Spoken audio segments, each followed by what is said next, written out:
हरियाणा के सीएम मनोहर लाल और गृह मंत्री अनिल विज को सिरसा के एक व्यक्ति ने मारने की धमकी दी है। धमकी देने वाला व्यक्ति सिरसा जिला के ऐलानाबाद का निवासी बताया गया है।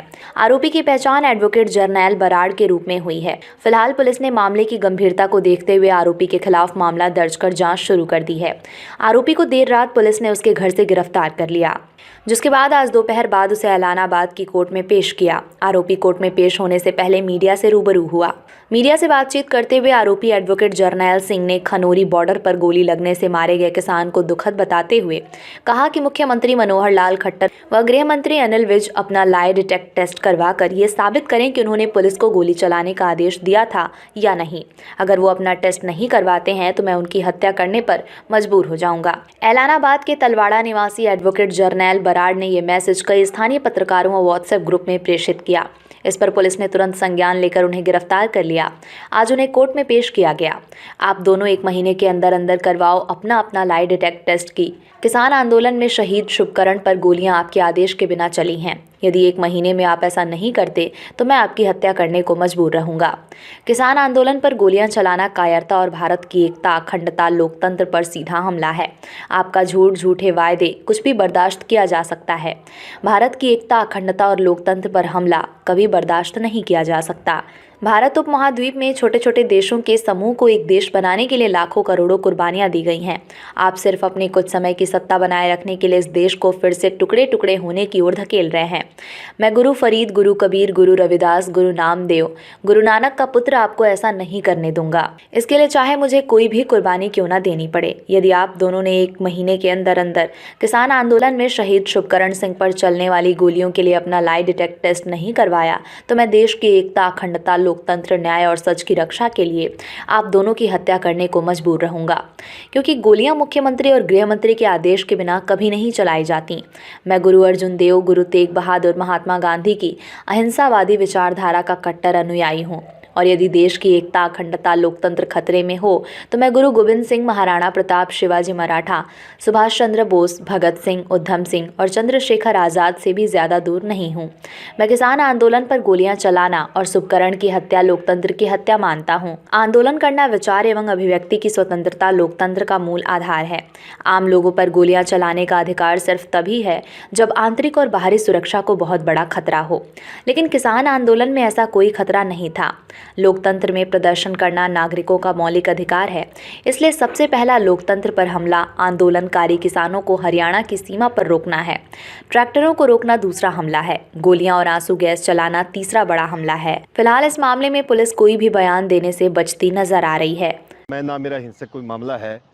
जिस तरह से देश के लोकतंत्र को कुचलने की कोशिश चल रही है, किसान आंदोलन में शुभकरण की हत्या, एक 17 साल का बच्चा है उसकी हत्या करना, लोगों को उनके आंदोलन के अधिकार से रोकने का एक हथकंडा है।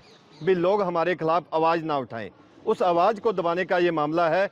और यदि देश के लोकतंत्र को कुचलने की कोई बात करेगा तो उसके साथ कैसे नजीठा जाना चाहिए, ये एक ही रास्ता है। मांग क्या थी आपकी? मेरी मांग ये थी भी मुख्यमंत्री और गृह मंत्री, जो गोली है वो पुलिस ने नहीं चलाई, वहाँ कोई पुलिस वाला गोली नहीं चलाता, कोई अफसर गोली चलती है ऊपर के आदेश से। वो आदेश कौन सा था जिसके आदेश से वो गोली चली है शुभकरण को लगने वाली? और शुभकरण को जो गोली लगी है उसके लिए जो आदेश देने वाला आदमी है वो कौन है, आइडेंटिफाई होना चाहिए। वो मुख्यमंत्री, वो गृह मंत्री, वो भारत का गृह मंत्री, वो प्रधानमंत्री, इन चारों लोगों के बिना कोई भी पुलिस वाला गोली कभी नहीं चलाता।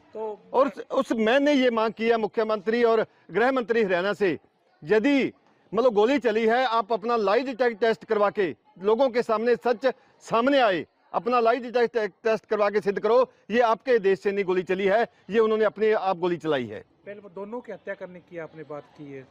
देखो ऐसे यदि मैं जब देखता हूं वो 22 साल का नौजवान है, शुभकरण 22 साल का नौजवान है, और 22 साल का मेरा एक बेटा 21 साल का, एक 22 साल का, रात को मुझे उठाते हैं वो आके, मुझे सपनों में आते हैं, मेरे हरदम जहन में रहते हैं, पापा यदि हमारे साथ ऐसा हुआ था तो आप फिर भी चुप बैठ जाते। यदि उस बच्चे की जान गई है उसके न्याय के लिए, देखो इस तरह यदि हमारे को दबाया जाएगा, यदि लोगों के आंदोलन को दबाया जाएगा, ये सीधा सीधा लोकतंत्र पे हमला है, लोकतंत्र की हत्या है। जो इस भारत के लोकतंत्र को दबाने की कोशिश करेगा उसके साथ हमें इसी तरह लड़ना होगा। मैं गांधी का भक्त हूं, मैं गुरु तेग बहादुर, गुरु अर्जन देव का भक्त हूं, लेकिन यदि कोई हमारे लोकतंत्र को, जिसको पैदा करने में हमारे लाखों करोड़ों लोगों ने कुर्बानियां दी, यदि इसको कोई खत्म करने की कोशिश करेगा तो मैं भगत सिंह भी मेरे से दूर नहीं है, चंद्रशेखर आजाद, उधम सिंह भी मेरे से दूर नहीं है, गुरु गोविंद सिंह मेरे से दूर नहीं है। यदि मेरे भारत को, जो ये हमने बड़ी मुश्किल से हमने इसको देश का रूप दिया है, इसको खत्म करने की कोशिश करेगा तो हमें उस तक पहुंचना, या तो वो अपना लाई डिटेक्ट करवा दे, नहीं तो 1 महीने का टाइम दिया मैंने उसको, 1 महीने बाद मैं उसकी हत्या करने को मजबूर रहूंगा। पुलिस ने गिरफ्तार कर लिया है, किसी ने शिकायत करी है, किस तरह क्या? मुझे नहीं पता, इन्होंने मुझे रात मेरे 7:30 बजे मेरे घर पे गए हैं और मुझे वहां से गिरफ्तार करके ले आए हैं और मैं इनके साथ आ गया। मैंने क्या विरोध करना था? क्या शिकायत आपके खिलाफ क्या लगाया इन्होंने? पता नहीं, इन्होंने अभी तक तो मेरे से तो खाली कागजों पे साइन करवा रहे हैं, क्या लगाएंगे क्या नहीं लगाएंगे मुझे नहीं पता। एक मुझे इन्होंने कहा भी आपके खिलाफ पर्चा दर्ज है, आपने इन्होंने जो कागज दे रहे हैं मुझसे साइन करवा रहे हैं। करने के लिए किसी शिकायत तो होती है? मुझे नहीं पता, मुझे इस बारे में कुछ भी पता नहीं है। मेरे से जो ये खाली कागजों पे साइन करवा रहे हैं मैं अपने साइन से इन पे कर रहा हूँ। जी बराड़ साहब, तो आप खुली धमकी दी, आप ज्ञापन के तौर पे या मुख्यमंत्री से या कोई पर्सनल तौर पर उनसे मिलके भी बातचीत कर सकते थे इसका सलूशन निकालने का? आप यदि थोड़ा सा पीछे का इतिहास देखोगे, मैंने कितनी बार कहा है, इस देश का सारा जो सिस्टम मर चुका है, इसका चुनाव योग, हमारे स्वतंत्र संस्थाएं मर चुकी हैं, सीबीआई, ईडी, इनकम टैक्स, यहां तक मैं कहता हूं जुडिशरी भी यहां इस देश की मर चुकी है। किससे शिकायत करें, किससे शिकायत की जाए, किससे शिकायत करें? इस देश का यदि लोकतंत्र चला गया तो इस देश के टुकड़े टुकड़े हो जाएंगे और इस देश के यदि टुकड़े होने से बचाना है, इस लोकतंत्र को जिंदा रखना होगा तो हमें लड़ना होगा। आज मैं लड़ूं, चाहे आने वाले समय में मेरी आने वाली पीढ़ियां लड़ें। रिपोर्ट अक्षित कंबोज।